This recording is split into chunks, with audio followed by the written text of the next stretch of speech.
Duterte appears via video before ICC judges in The Hague.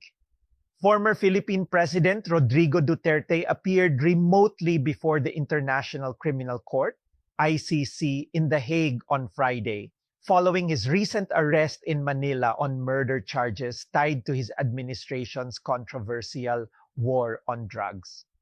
The 79-year-old Duterte joined the hearing via video conference from a detention center near the court. Presiding Judge Julia Antoanela Motok scheduled a pre-trial hearing for September 23 to assess whether the prosecution's evidence is sufficient to proceed to trial. If convicted, Duterte could face life imprisonment. Duterte, dressed in a jacket and tie, confirmed his identity in English and listened to the proceedings through headphones, often with his eyes closed. His lawyer, Salvador Medialdea, described the arrest as extrajudicial rendition and political score settling, claiming Duterte was forcibly taken to The Hague.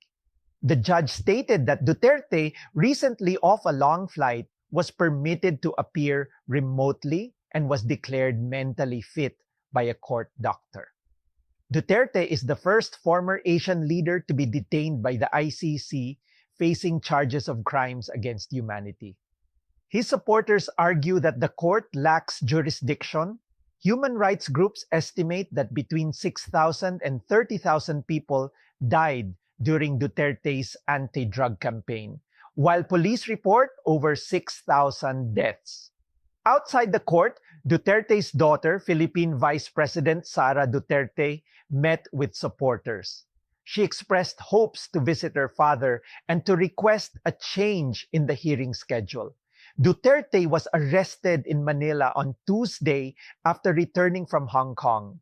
He was swiftly transported to the Netherlands and placed in the ICC detention center following medical checks.